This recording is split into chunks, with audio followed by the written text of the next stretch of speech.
Has anybody given this much thought? Yes. You know, yeah. We give it a thought. Maybe we don't get all the answers we need. Stop me at any time, almost any time, with questions or comments, criticisms.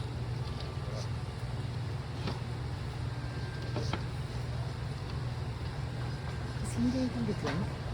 Yes. I'm going to read from Bhagavad Gita.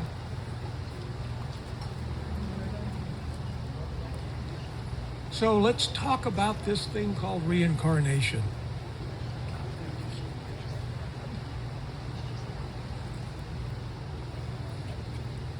So, you hear people talk about their journey a lot, don't you? You ever wondered about your journey? We didn't think about it very much when we were younger. As we get older, we start to think, hey, I'm kind of on a journey here. So the truth of the matter is, this journey of yours is so many billions of times bigger than you can possibly imagine. It's not just what's happened to you since you reached puberty or got out of college or just since you've been born. This is just a teeny, tiny, this lifetime, a tiny speck of this vast journey that you've been on and are still on. And you've been here so long. In material terms, you could say you've been here for an eternity. It's been so many trillions of years. Is there a bigger, how about gazillions? Is that a number? It ought to be, right? I mean, picture it. Zeros all the way from here to Flagstaff. That's how many lifetimes we've all enjoyed and suffered in this material world. So we're on a journey which is more like a prison, because how do you stop it? You're on a merry-go-round. How do you get off? Do you want to get off? Maybe birth and death. Maybe that's attractive to you. And in between birth and death, there's disease and old age. Before the pandemic, when I would talk about this world being full of disease, not everybody could believe it. They couldn't.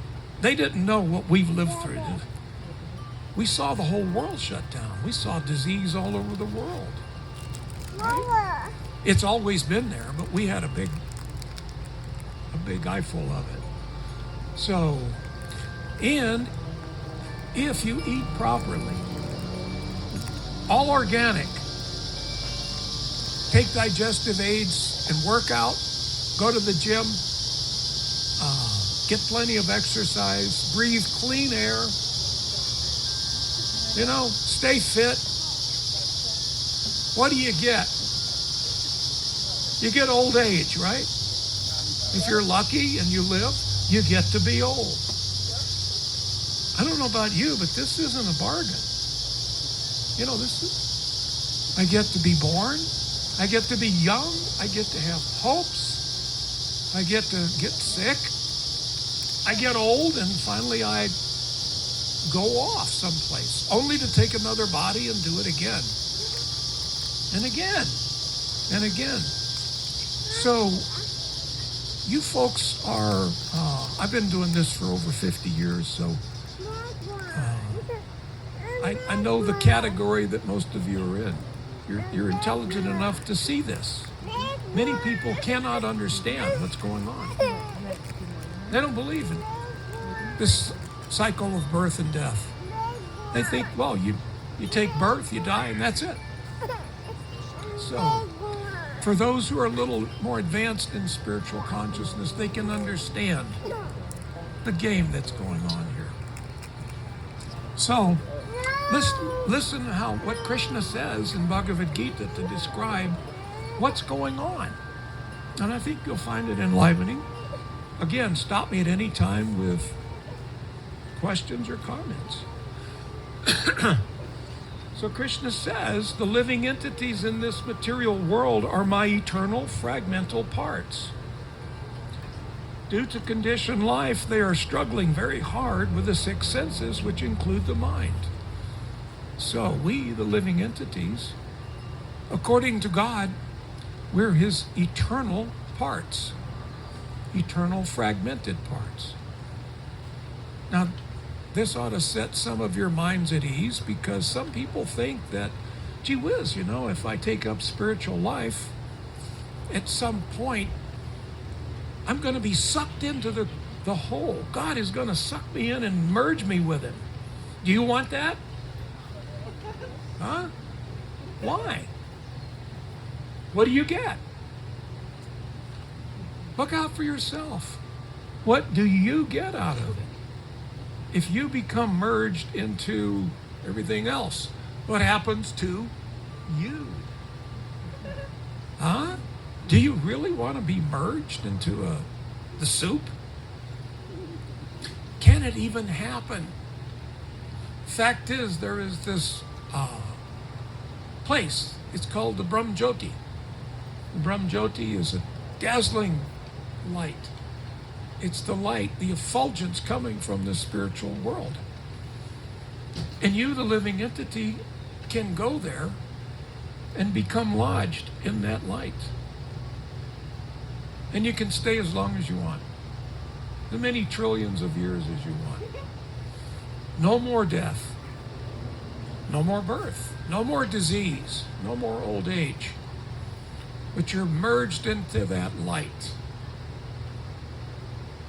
So once you're there and you've unpacked, when you check into a hotel, you unpack, put your stuff away,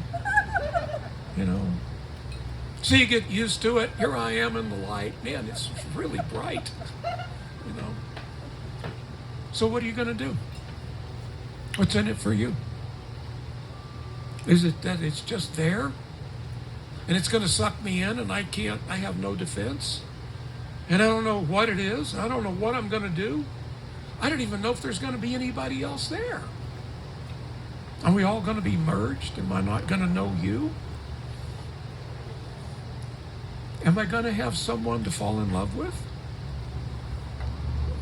If we're all merged, where's the love? What are the elements that are required for love to take place? You have to have the lover. You have to have the object of the lover's love. So what is it that we love? We love Sedona, right? I mean, we gotta love Ram. Look what a wonderful person this guy is, But what do we love about him? We love his personality. We're not attracted by his aura. The personality. Why? When you really care for someone and you see them, I haven't seen him in 2 years, you can anticipate what he's going to say, how he's going to be, and you're attracted. You're longing for it because you care for someone. We love personalities. So you are an eternal, fragmental part of the Supreme. That means you're never going to be sucked into him and disappear, lose your personality. Why would he want that? Don't you think he finds your personality very attractive? Why would he want you to just disappear and become like part of him? It doesn't make any sense when you factor in love, and we're dealing with the supreme source of everything. That means this God creature is the supreme source of love, supreme source of beauty. Does the Supreme have personality? What do you think? How could he not? He's the source. So he's the source of everything. You've got personality? Yeah. So it had to have come from the source. Source has personality. Duh. All right. So I don't want to just see the light that he gives off from billions of miles away. I want to look him in the eye. I want to sense his sense of humor. I want to taste his loving nature. Ah, my dear Krishna, you're the source of love. Give me some of it. I want to experience it. I want the highest taste. You see? So therefore, we are eternally fragmental parts of the complete whole. Fragmental. We're not going to become God. If you want to, you can try. Good luck with that. Let me know when you become God. Right now, I'm just aspiring to be his lover, his dearmost friend. So, that's the first statement I'd like to get clear. You're eternally fragmental part of the supreme complete whole. Are we together on that? Anybody want to argue? Yeah, all right. Okay, Krishna goes on. He says, the living entity in this material world carries his different conceptions of life from one body to another as the air carries aroma.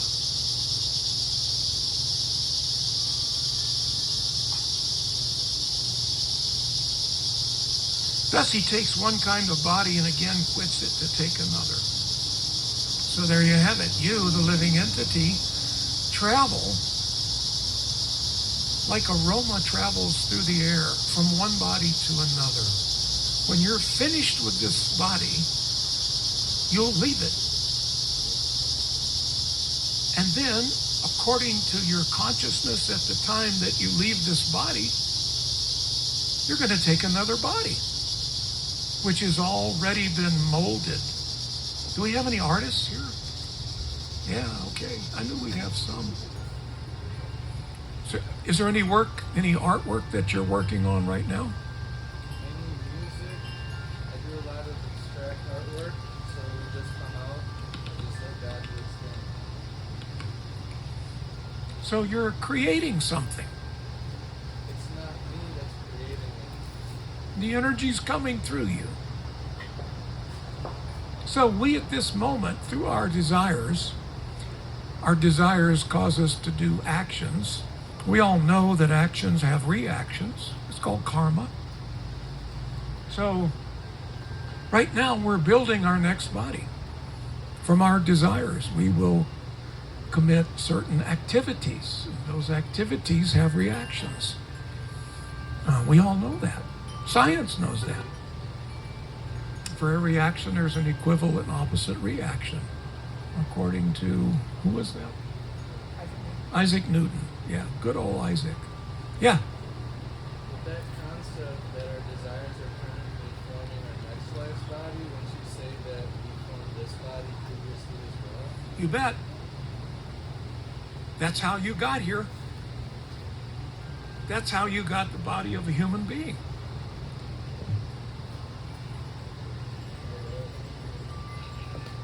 So we're building our next body. When we leave this body, force of nature will carry you, the spirit soul, just like the air carries an aroma, onto your next body, which is being built for you as we speak. So that's kind of good, isn't it? At least I have some place to go when I die. You know, that's kind of good, but it's a little uncertain. Wouldn't you kind of like to nail that down a little bit? You know, it's like if you're going to go, these ladies just traveled from Tucson to stay in an Airbnb. And so nowadays, I haven't done it, but they've told me you can go online and you can see the Airbnb online, right? Each room and all the things that it has. You know exactly what's waiting for you. Swimming pool, kitchen, living room, gigantic screen TV.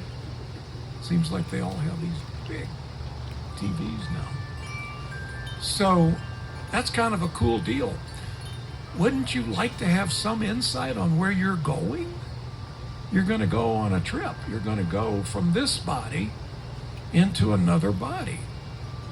be kind of nifty to know a little bit about this next stop that we're going to make, right? But we don't think about that, do we? We're trying to make it through the day, aren't we? You know, I mean, your boss has given you a list of things you got to get done. Your spouse has given you a list of things you got to get done.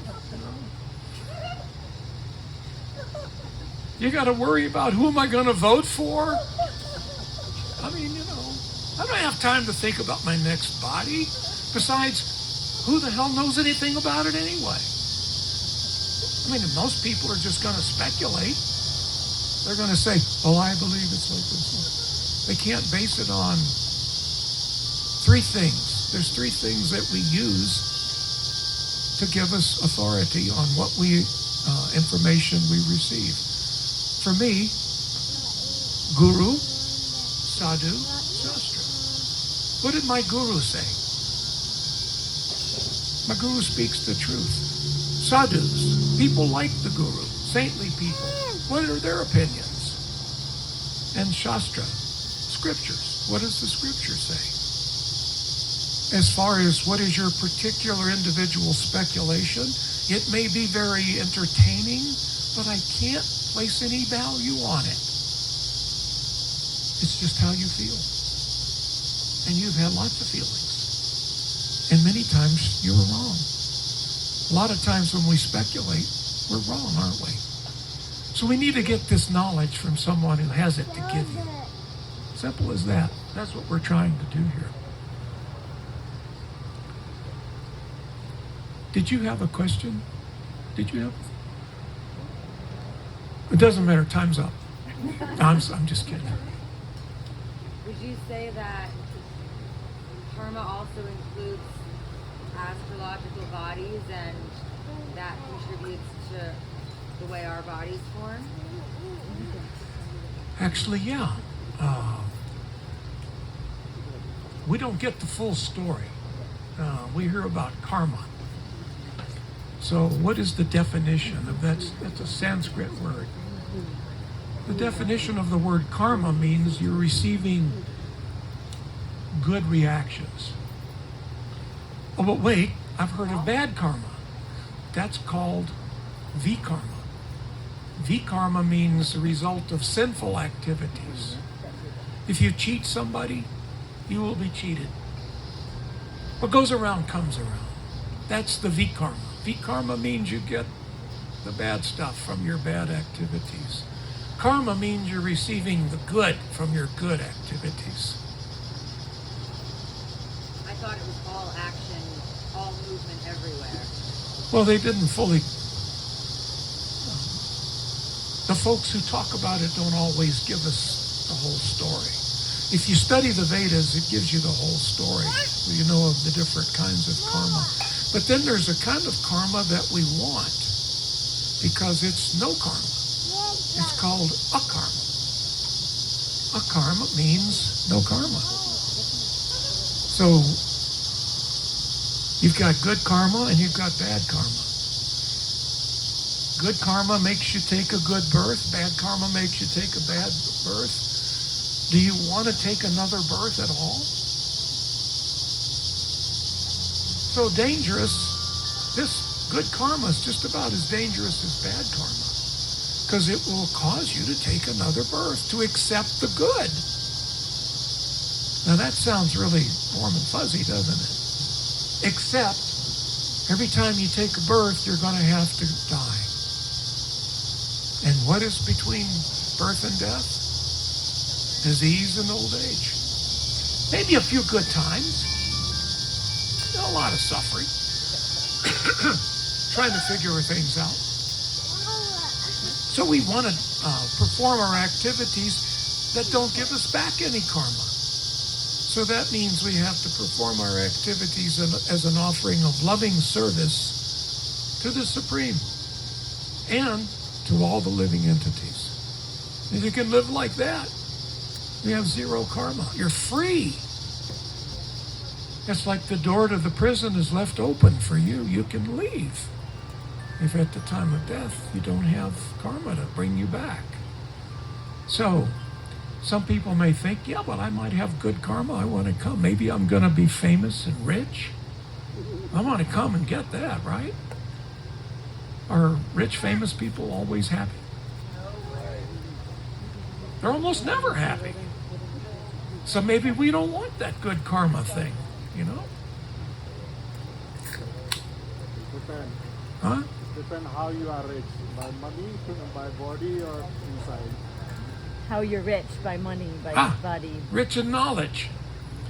If you're rich in knowledge, then you're not going to come back to this world of birth and death. Maybe they have no knowledge. Huh? Maybe they have no knowledge. Then they're still in the prison. Birth, disease, old age, death, and then again. It depends. It can stay. You can stay here as long as you want. Maybe disease only in the body. Huh? Mind. Maybe disease only in the body and mind. Oh. That reminds me. Let me ask this question. I always love this Sedona group. Spiritual people. Show of hands. How many of you believe you have a soul? Okay. Would it hurt your feelings if I disagree with you? I don't Not think at you all. have a soul. No. I believe you are a soul and you have a body. So you're not a body that has a soul. You know? So why do we think that? Then why do we think, yeah, I have a soul because I'm convinced that I am this body?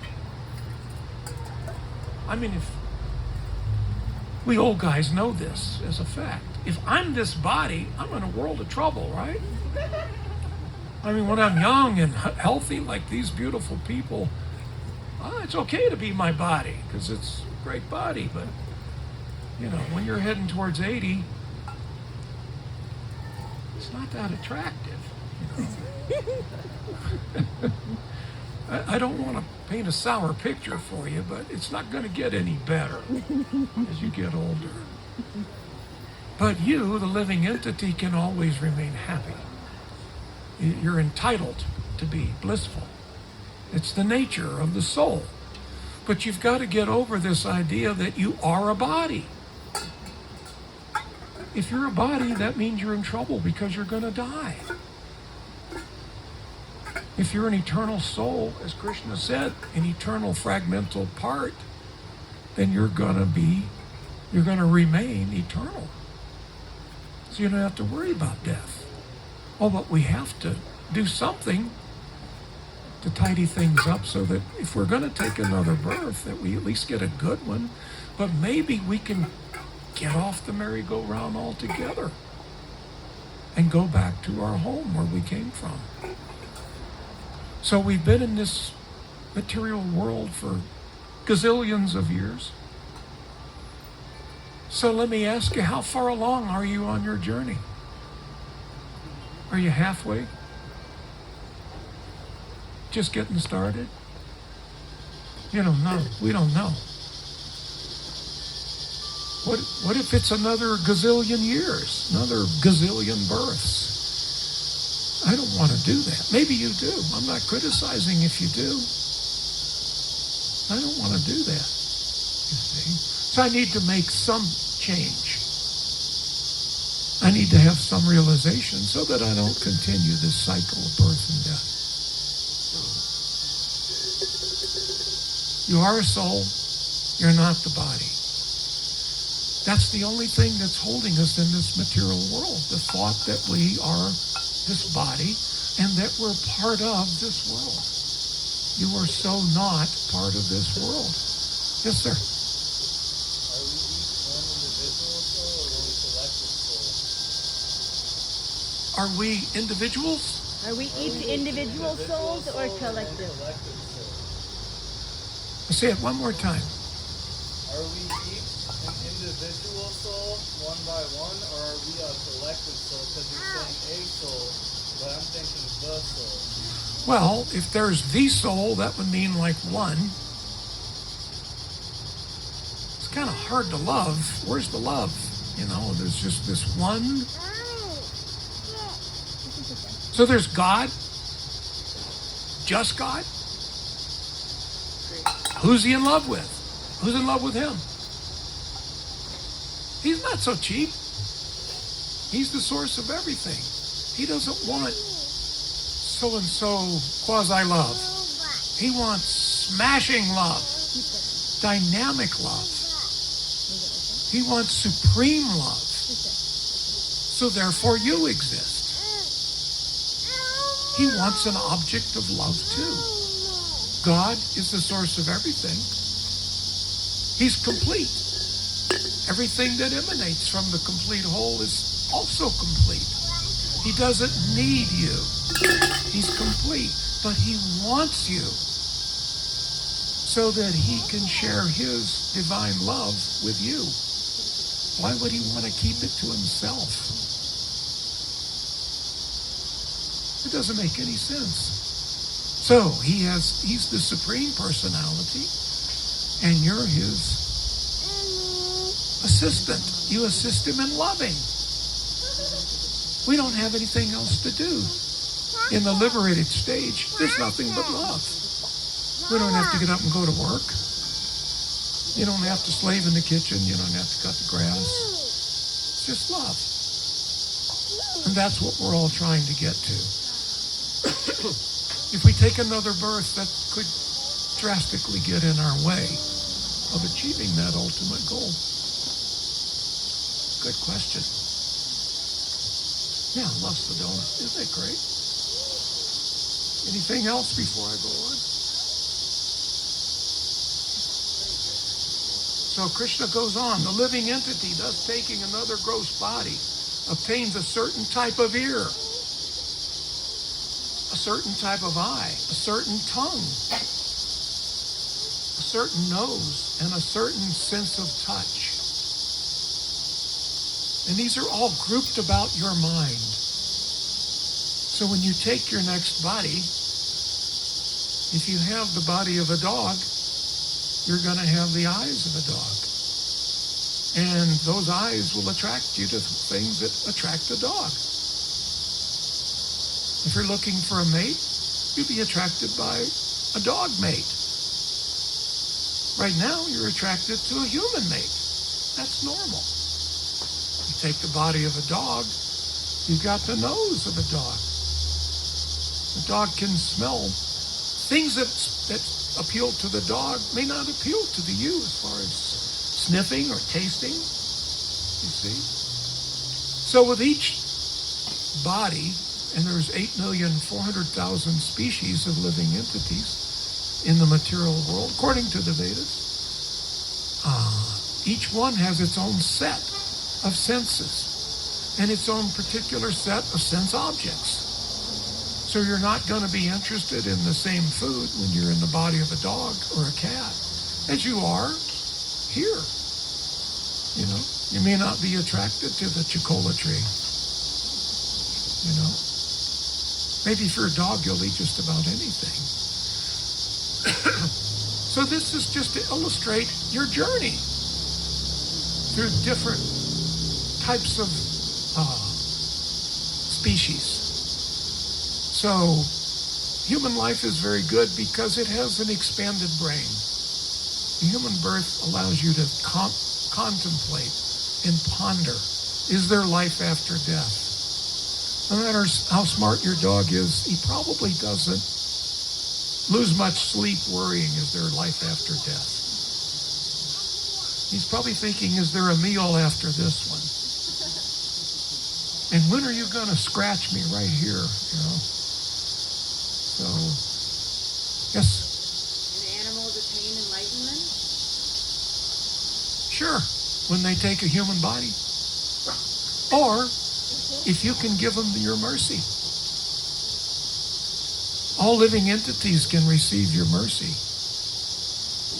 It's like all of these living entities, these trees, all of you, you've just received Krishna's mercy in the form of the Maha Mantra.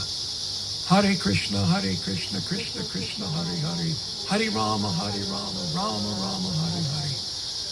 You can give that mercy to any living entity. And they will benefit. They make great advancement just by that sound. What does this mean anyway? What does this Hare Krishna thing mean? Do you know? Just a cute jingle? One of many? Math. It's called the Maha Mantra. Maha means great, greatest. Mantra is two Sanskrit words put together. Man, which means mind, and pra, which means to free. So a mantra is something that frees the mind. From what? From material contamination. This Maha Mantra is the original love song. It's the song the living entity sings to the Supreme. Oh, my dear Lord. Oh, energy of Krishna, please engage me in your loving devotional service so that I can cultivate my love for you. That's all it is.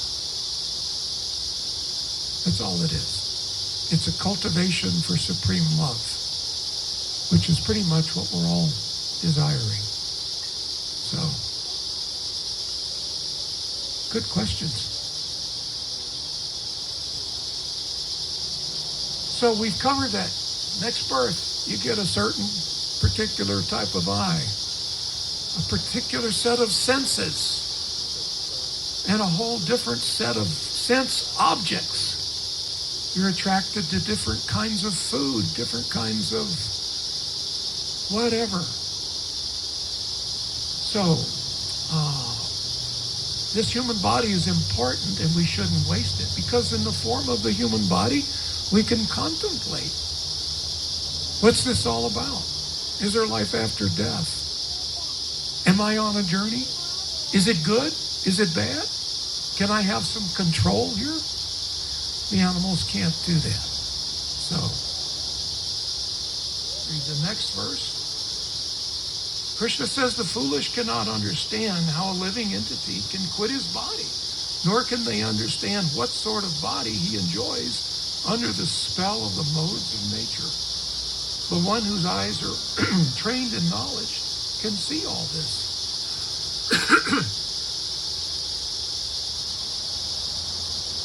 You know, recently I've had to go to get a little treatment. As you get older, your body needs a little tune-up here and there. So I've been going to a really nice heart doctor in Nogales, Mexico. Really brilliant man. And I realize you can understand this stuff. You can understand the science of the heart. You understand what's going on. Well, he can listen to what's going on in here and tell me, oh, this is not good, or this is all right. You need to change your diet. You need more exercise. Because he knows the science. Now, anybody can listen to a heart. And anyone can speculate what the heart is, if it's healthy or not. But this man has knowledge. He learned from an expert, a heart expert. Well, he's a heart expert. He doesn't speculate about what's going on with my heart or how to cure it. So, once you get spiritual knowledge, all of a sudden you see through the blurred lines of reality. You start to see the world as it really is. Albert Einstein read Bhagavad Gita every day for the last 35 years of his life. He was captivated by this knowledge. Yes, but Einstein had so much knowledge, yeah? Yeah, but he was captivated by the knowledge of the science of the soul and the science of self-realization. Because if you can realize yourself, then nothing else really matters, does it? Nothing else matters if you can find yourself. If you find yourself, you've found God. And you've renewed your eternal love affair with the supreme source of love. To do this, you need help. You can't speculate your way through. I can't speculate myself into a situation to where I can cure my heart. I'm not educated in that area. But I'm educated in the science of self-realization. And I think all of you should be as well. study this. Read Bhagavad Gita. Do we have Bhagavad Gitas? Huh? Oh, we're gonna give them away, yeah? We're gonna give you guys a free Bhagavad Gita. Huh? Let me hear it. Come on, yippee! Oh my God, I'm so excited. Yeah, there we go. That's what I'm looking for.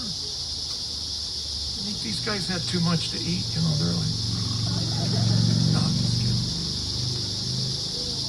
So, once you get some knowledge, once you study this Bhagavad Gita, you'll get what it was that just completely captured the mind of someone like Thoreau, Einstein, Emerson, Lake, and Palmer. They didn't get that. They're too young. Huh? He gets it. You got to be beyond a certain age. That was... Never mind. Emerson, Lake, and Palmer. Come on, man.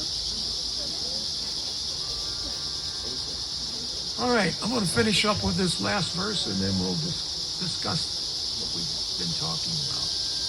The endeavoring transcendentalists who are situated in self-realization can see all this clearly, but those whose minds are not developed and who are not situated in self-realization cannot see what is taking place, though they may try to. How do you know? Who knows what's going on? Everybody goes about their busy day. We've got pressures on us. We don't have time to think about this for a long time, do we? But if we come in contact with someone who has this knowledge, they can share it with you. So, and that's what we're humbly trying to do now, is to give you some spiritual realization on who you are and where you might want to go. So, has anyone ever heard of liberation? Liberation. Mukti? Huh? Yeah, liberation. What does it mean? Let's find out. What does it mean? And more importantly, what's in it for me? What do I get? It's a little scary because we're afraid of the unknown. It's the only thing we're afraid of. There's two things that we're afraid of. The unknown and losing our phone. I think I'd rather deal with the phone and heck with the unknown. I'd be afraid of the unknown. I don't want to lose my phone. So, although I don't have that much in my phone. You may have a lot. Hey, look at this. We have Bhagavad Gita's here. All right, who's going to be the first? Who wants free Bhagavad Gita? Ah, there you go. Hare Krishna. Anybody else? They're free and worth every penny of it. Hare Krishna.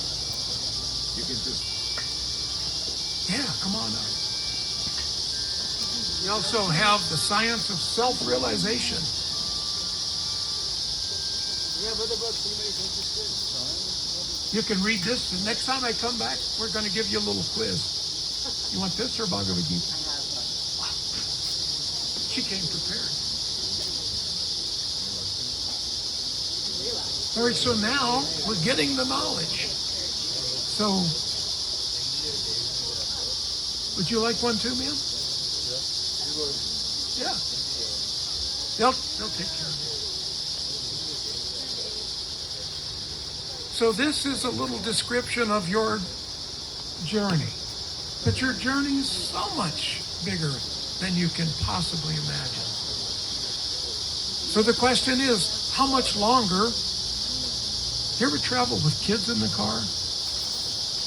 Did you ever travel with kids in the back seat? Are we there yet? Are we there yet? Are we there yet? Oh. Yeah. So you know what I'm talking about. Aren't you curious? As far as your journey is concerned, are you there yet? How far is it until you reach the goal?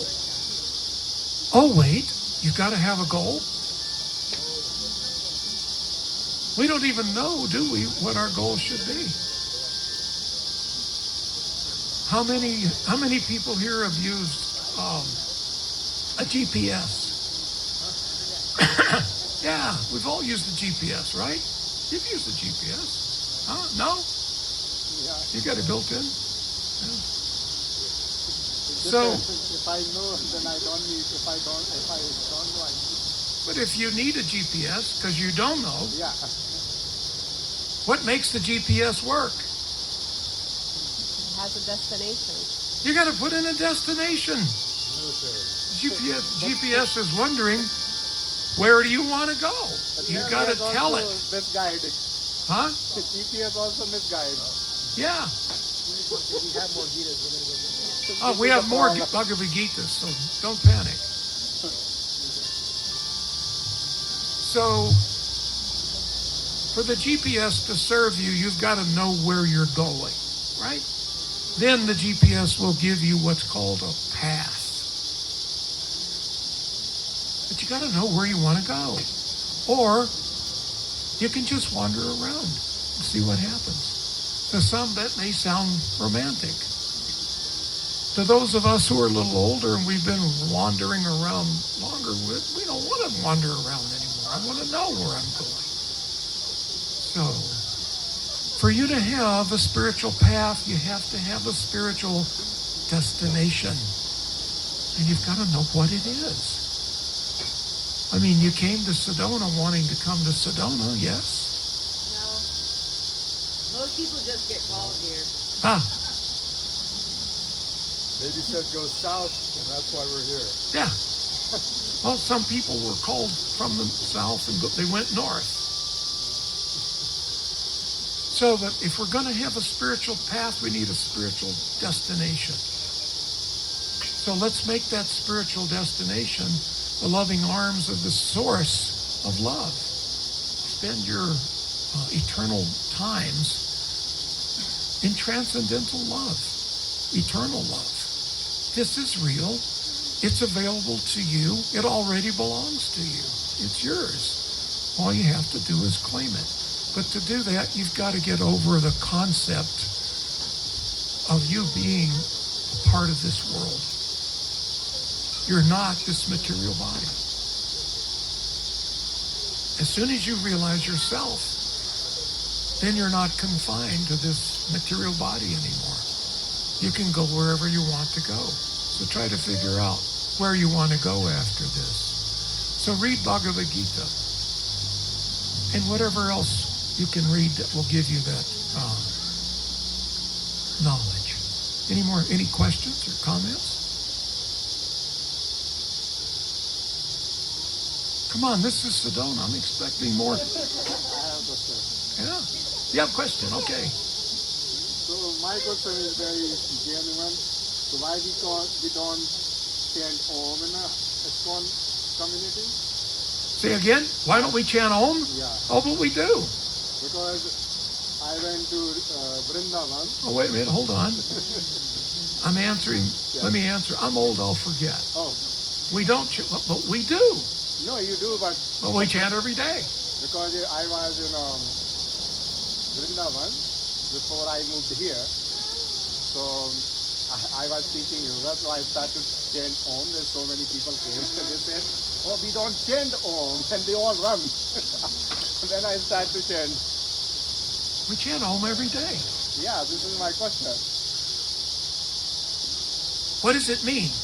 My question is We didn't like, know that there was vikarma and akarma. I We don't thought it was all know. karma. What if you chant? So what is My question is what like, is they what is say in Om? ISKCON they don't chant Om. So yeah, I'm gonna do my best to answer. Yeah. Okay. Yeah.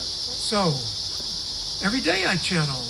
Yeah. Om Gyantimarindasya Gananjana Shalakaya Chakshuramalitam Jena Tasmai Sri Gurave Namaha. Om, this is a beautiful one. Om Namo Bhagavate Vasudevaya.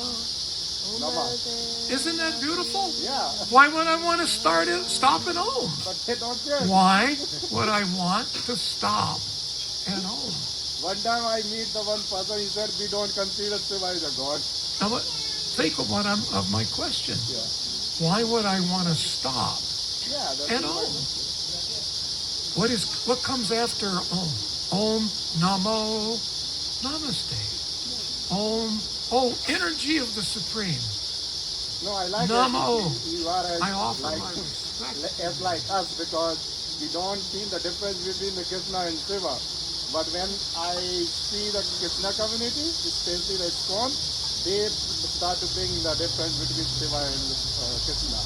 I think you have a misunderstanding No, I because met many people. That's Seva why. is the object of Krishna consciousness. Yeah, so this is my question always. Chanting with the Hare people. Krishna is associating with Krishna. Yeah. Doing seva, service to Krishna, is being with Krishna. Because I So born in the same place. it's a misunderstanding. Yeah, I born in the same place. It's just Vrindavan is just like a 200 miles from my home. Yeah. And we never, since my childhood, we never have this kind of the difference. But first time I went to the ISKCON temple and I stayed there and they said, we don't chant Om and Om Namah Shivaya. I said, how do you know? Yeah, but my question, I've asked this all over the world and I've never gotten an intelligent answer. Nobody really knows. Why do we stop at Om? Yeah. Why? The lady didn't want to But I chant mean- and they all left. Why would you want to stop there? It's like, what is your good name? Sanjay. Sanjay. Hare Krishna. Hare Krishna. Namo Namaha. No, no, no. So if I say, Sanjay, and you say, Om Namah Shivaya. yes, I'm calling you, and you say yes. So I called you, and you answered. So then I say, Sanjay, and again, yes. And if I continue calling you, trying to get your attention, but I don't take it any further, it's going to be a little frustrating, huh? So why would I want to call out to the Supreme? Oh, unlimited energy. I have something to say, something to share. Yeah. So that energy says, yes. But I think there is nothing also. So now that you've got the attention, what is it that you want to say? What is the communication? Or I can Om some more. And the attention is still there. But I can call out Sanjay all day long. But until I recognize that you've acknowledged me, our souls can touch. We can share our love. But I can't just continue, Sanjay, Sanjay! We're never going to continue our relationship. It's never going to fructify or grow. Get personal. Get loving. Go beyond Om. It's not the end. It's the very beginning. It's just my question. It opens the doors. Yeah. I don't mind. But, Om and Hare Krishna. but we need to know, what does it open the doors to? What's there when you open that door? It's kind of tidy information to know what's there. The Supreme Lover, the source of beauty. This is real. So, if the Supreme is ultimately the source of beauty, then the Supreme must be very beautiful, yes? God. So he says you're a part. You're his eternal fragmental part. So you're a part of the source of all beauty. So what does that make you? Incredibly beautiful, right? How can you not be?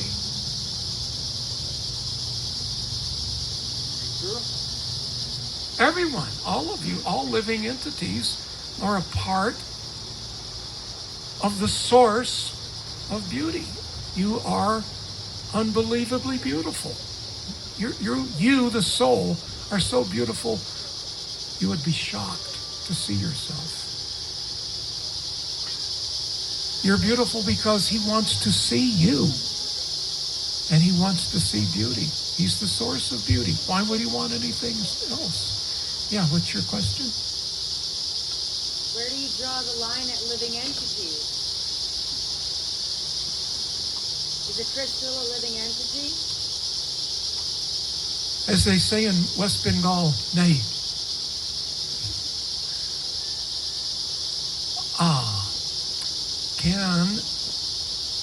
Let's just rephrase, let me say it this way.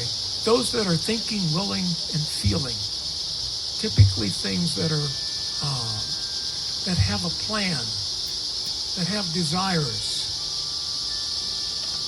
those are living entities. And they're always driving something in this material world, like this entity that's in the body of this tree is doing this tree thing, you know? He's having his tree moment. So we can identify when the soul of this tree leaves, this tree's going to dwindle and disappear. Does that happen to crystals? No. So therefore, they're not a living entity. They grow. There's energy within, but that energy is not the entity. It's energies. What do you think has more energy? This is a trick question. A lot of people may not understand. What do you think has more energy? You, the living entity, or a crystal?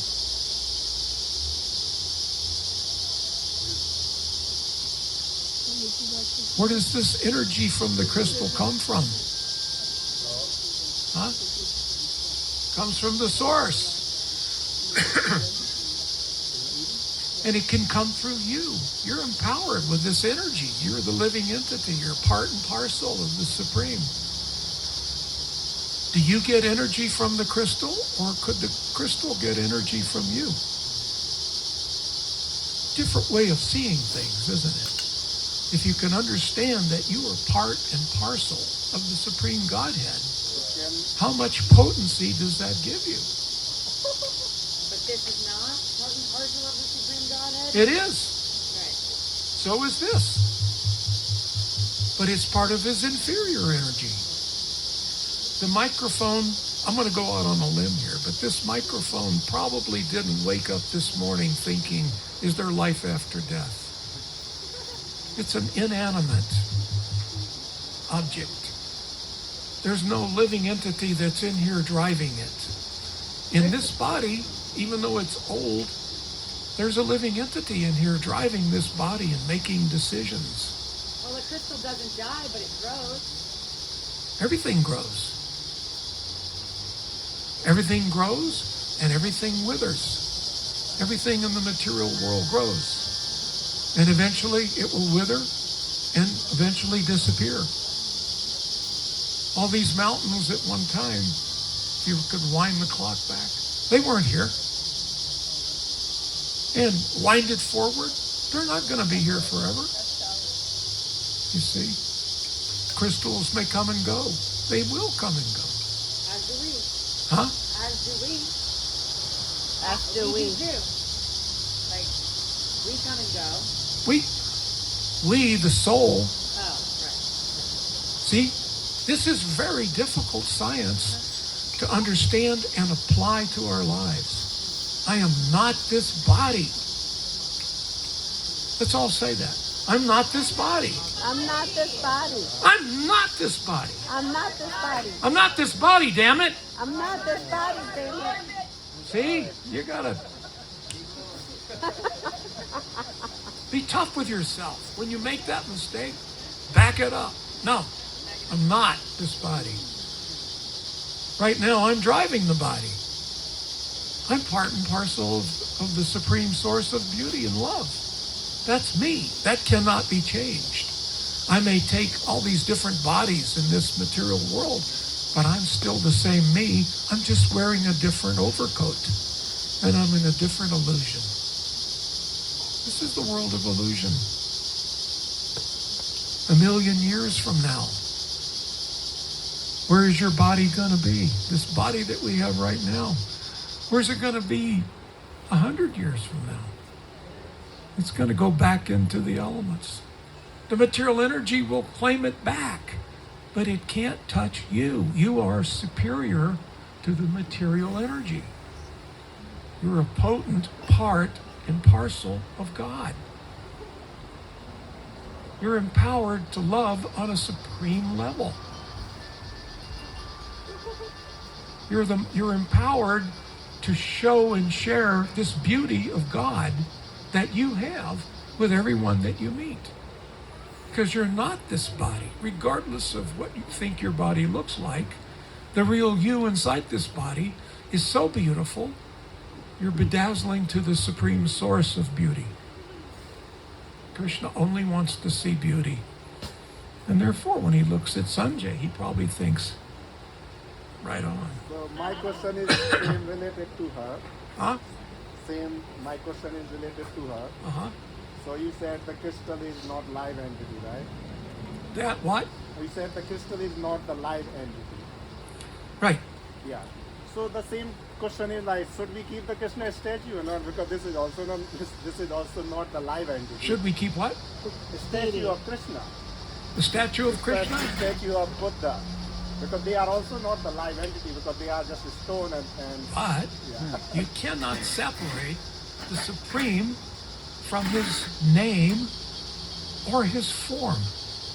Yeah, so It's not an ordinary form. yeah. When I Same- make this form of Krishna, that energy of Krishna appears. It is Krishna. Krishna We energy- may look at it and say, no, but it's a statue. Sound Krishna like a Jew. energy also appear in the crystal.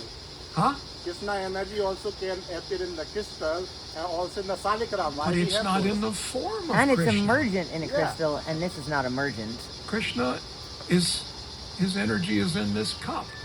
Krishna energy also in the crystal. He's also in the crystal. Yeah.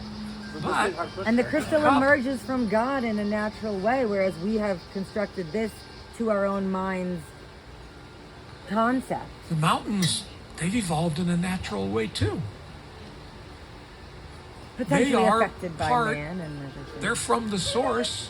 They're part of his inferior energy.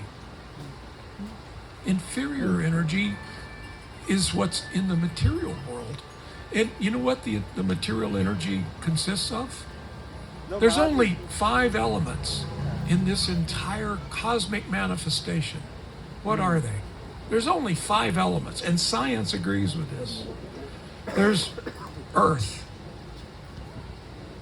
water, fire, No, we air. understand that. and ether.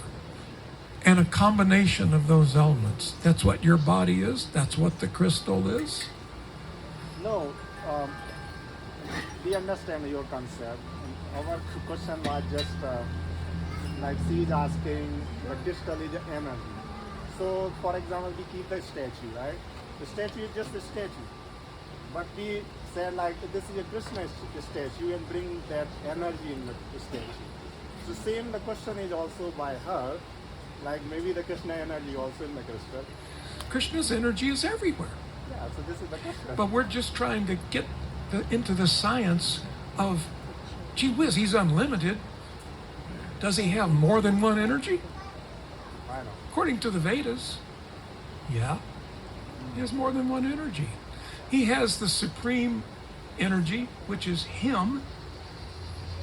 He has the inferior energy, which is the dull matter. Yeah, this is the question. Then he has the marginal energy, which is you. Why are you marginal? You're part and parcel. You're made of the same stuff that he is, but you're marginal because you can become under the influence of the material energy. You can become illusioned and think that you're this body or that this world is your home. You can come under illusion. Have you ever been tricked? Has anybody ever tricked you? Trick for what? It happens every day. I get tricked every time I turn on something on the internet. I'm starting to buy something and I'm thinking, no, wait a minute, this is just a trick. He just wants my money. Actually, her question is correct. But so Well- we talk about the solar 16 color. Solar color. Do you know about that? Say again? Color, like Krishna born with the 16 color. Ah, okay. So her question is right, but only we have a different answer with that, because the starting with the earth element, and the crystal is the earth element, right? Crystal is the earth element. Probably and it's ether a too. stone. Probably There is ether a, there is also. a, The crystal is made of earth, water, fire, air, and ether. yeah, but we consider just earth because we see as a stone. Let's So, go with that. Yeah, so see, is just so we can say this is a first entity, like a color, first color is stone. Then after is there is 16 colors, so I don't remember, but I can tell. So then after the stone, the human comes, like animals. So they have that entity, but we are bigger than human. Then we call Gandharva. Yes. Can I ask you something? Yeah. What is your question? I don't We Yeah, understand. have a I'm question- waiting. Oh, I'm we have a waiting for question related to I'm the- waiting for Yeah. Because I'm very interested. Yeah. But what your mind I'm is interested in your We can point. talk. oh, so point was No, just, okay, got it. yeah, point was just the same. Like her question was just, she just wanted to understand stone is the entity or not. That's all. Yeah. I have a real question Ah. based on what I just read here, okay? You're So gonna we have have to hold on. we have devotees called demigods because they're almost like God and have godly qualities. Right. So they must have some knowledge. And on the following page we have if we want to know what is beyond the material world, then we have to accept the Vedic authority. Otherwise, there is no possibility of knowing it is beyond material knowledge. Those two things seem very inconsistent to me. We can be a demigod and have godlike knowledge, but then we have no authority unless we subscribe. This Well, seems like a gatekeeping style of So let's this is an offering. intelligent question. What is a demigod? What are we talking about? Krishna. Anything that's underneath Supreme Source and has any created Krishna's, form. Or Krishna's not a demigod. Krishna is the ultimate. So What about Brahma? you, the living entity, are the part and parcel. It's like you have the sun. Picture the sun. So Krishna is above And then the Brahma? rays of the sun, Right. what are they? Demigods. No. Think. Well, These aren't trick questions. The rays coming from the sun are emanations. sun. Sun. You know, they have all the qualities of the sun. You can hold your hand out, you can feel the heat coming from the sun. The sun rays are part of the sun. That's what we are with the souls. We are part of the Supreme Source. That is Krishna. At one time, you were in the body of a demigod, which is somebody who's much more advanced.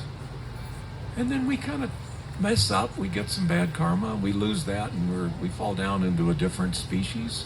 Sometimes we'll travel in the mode of ignorance. We have to take the body of an animal. And sometimes we'll go back to the body of a demigod. But we miss the point. We don't get out. We don't get off the merry-go-round because here we still are. You see? So there is no, all of that knowledge goes together. As far as a gatekeeper, to understand this science, you got to learn it. You got to learn it from somebody. You got to first recognize that there is the science of self-realization. Find somebody who has it and try to get it. Can't you just seek God? What is the process of just seeking God? I mean, really, honestly, I'm not the smartest guy in the room. You're going to have to help me. Picture me as with an IQ of about of a carrot. I'm going to ask because I don't know. To be in Wait a conversation. minute. What do you mean by that? I mean, to seek to know God through being in conversation constantly with your interactions with everything around you. Okay, everybody does that all day, every day. I hear people all the time, yak, yak, yak, Some- yak, yak. Gee whiz, do you think Trump's going to win again? No, I think that she's going to win. Oh, it's going to be terrible. Oh, I hate her. I hate him. You know, To seek realization, to seek self-realization where do you look for it? in your You know, where do you look for it? Where do you start? I mean, these are, what you're saying is intelligent. I think these questions are also intelligent. Where do you look for it? You want gold? You got to start somewhere. You desire it. If you go outside in the parking lot looking for gold, you might find some, but chances are not real good. So if you want this spiritual knowledge, shouldn't we go where it is? I mean, I keep thinking of this heart doctor. It is here. You know, if I had gone into the heart doctor and I said, gee whiz, I don't see any diploma on the wall. I don't see any diploma. Gee whiz, doc, where did you go to medical school? And he says, I didn't go to medical school. I just started looking around and speculating, and now I'm a heart specialist. But that's how you find out. You investigate your reality. Exactly. What is reality? People think they are these bodies. They're in illusion. We're in this world of illusion. How do we get out? Why would we want to get out if it's all us and we're all God and we're all why would we Don't want you to want to escape? enjoy a supreme love? Not if it's incredibly lonely and I'm by Well, myself. this is my point. Were you listening? We don't want to go merge into the bright light, because that sounds kind of lonely to me. Yeah. And you know what? For a lot of people, this material world is a pretty lonely place. For the vast majority of people, not everyone is as spiritually realized as you. Not everyone has their life in complete order like you. Oh, I don't. Do you ever get lonely? Of course. All right.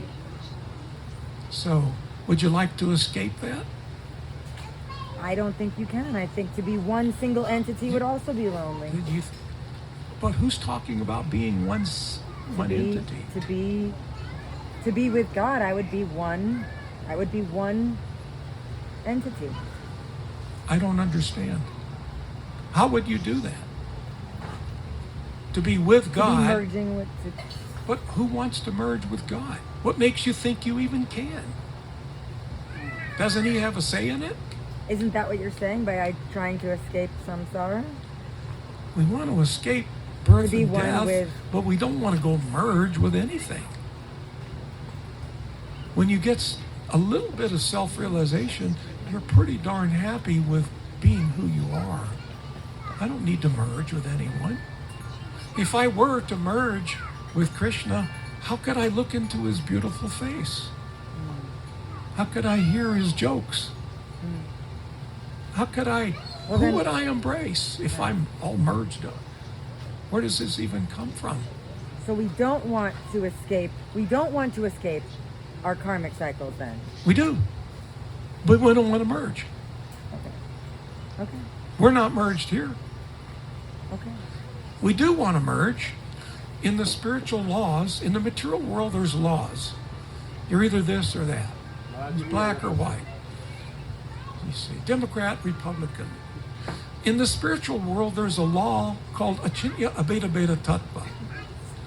That's a mouthful of Sanskrit, but it means simultaneously one and yet different.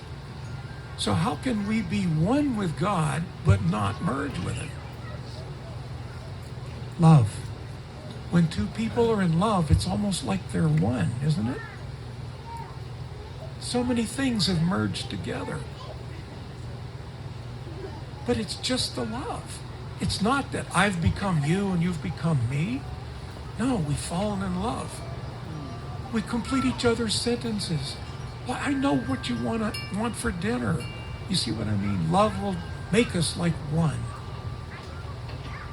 So that's the ultimate goal, to go be with Krishna, not to merge, to be one in his love with all of us, all living entities together.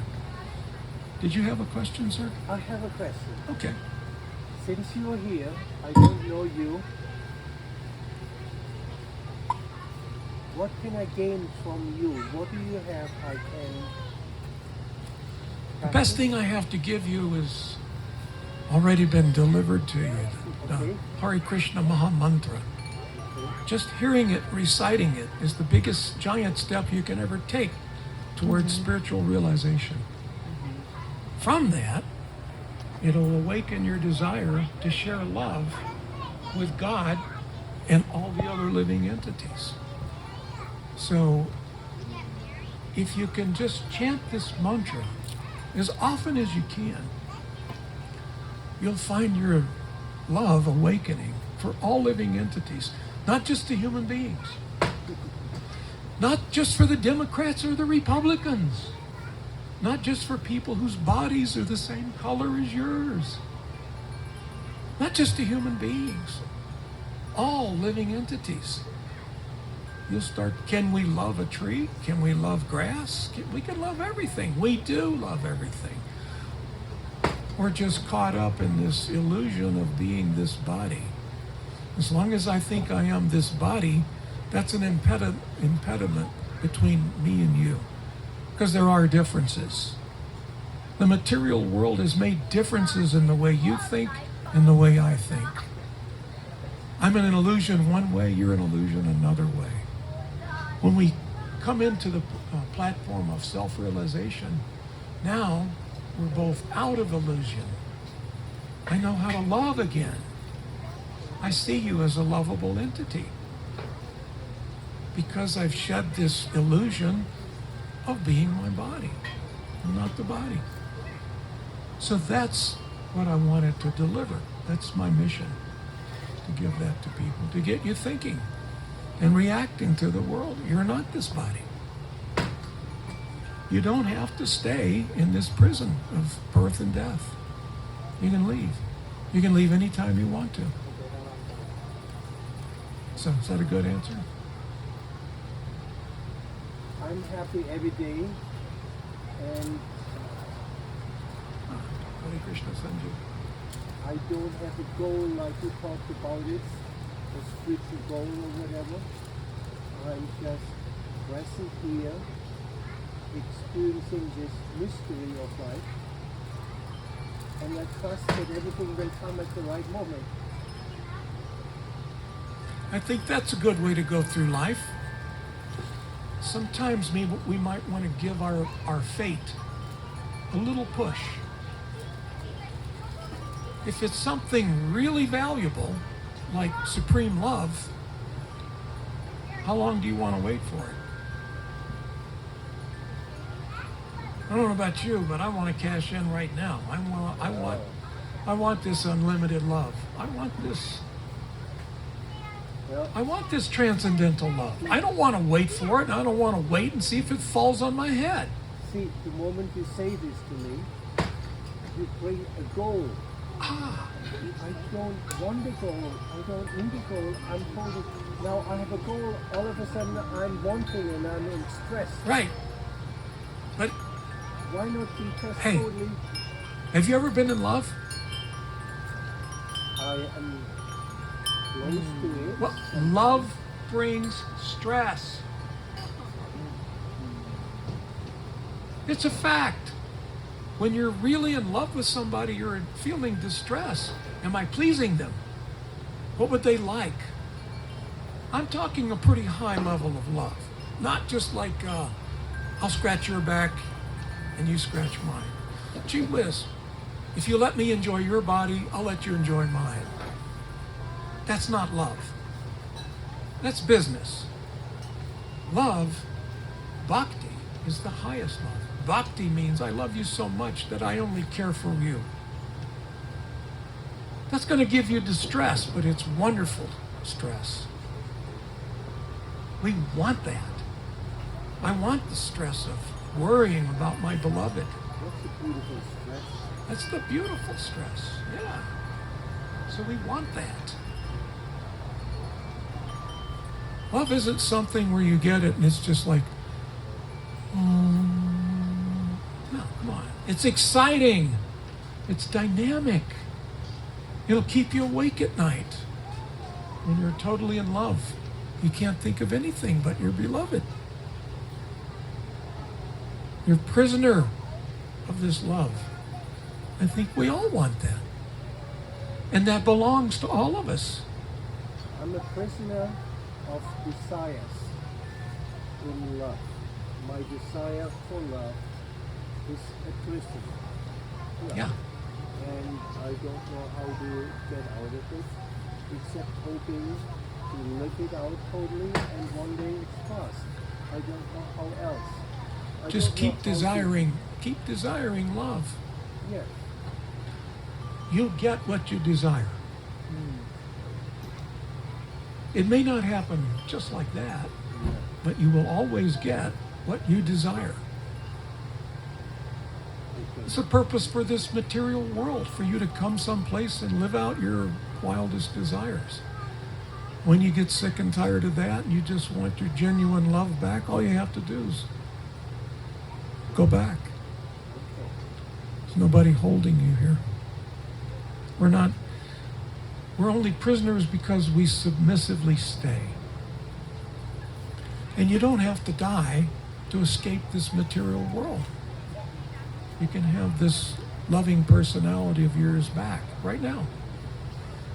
This is Janari Krishna. Hey, how are we doing? Time? Yeah, how are we doing on time? Who has the time? 7:30. On the dot. I think it's getting close to wrap it up. What do you think? Are you getting sleepy yet? No? What do you guys think?